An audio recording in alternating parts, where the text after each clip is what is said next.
भंडारा जिल्ह्यातील लाखांदूर तालुक्यातला किरमटी ते डोकेसरंडी रस्ता आता हा रस्ता नाही तर मृत्यूचा सापळाच बनलाय। शालेय विद्यार्थ्यापासून रुग्णापर्यंत प्रत्येकाचा जीव खड्ड्यामध्ये अडकतोय। नागरिकांनी वारंवार मागणी केली, निवेदन दिले, पण बांधकाम विभाग ठरला आहे बधीर, आंधळ आणि झोपेत आहे।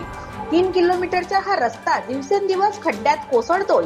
ग्रामपंचायतीने ठराव केला, निवेदन दिलं, पण अधिकारी मात्र एखादा अपघात होईपर्यंत वाट बघताय का, हा सवाल आता थेट नागरिक विचारताय।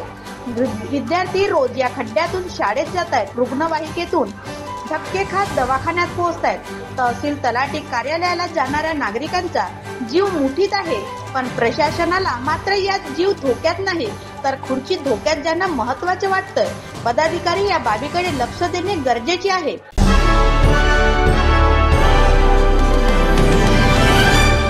नमस्कार। परिचय सांगा। मी नामे घनश्याम मोतीराम हजारे, ग्रामपंचायत कार्यालय किरमटी येथील सरपंच। तरी आमच्या गावावरून म्हणजे किरमटी ते डोकेसरंडी हा रोड अतिशय गड्डे पडलेले आहेत। तरी या ठिकाणावरून जे लोकांना जाण्या येण्याकरिता आणि विद्यार्थ्यांना जाण्या येण्याकरिता खूपच अडचण होत आहे आणि जे वाहतूक होत आहे त्यांना सुद्धा या ठिकाणी अडचण होत आहे।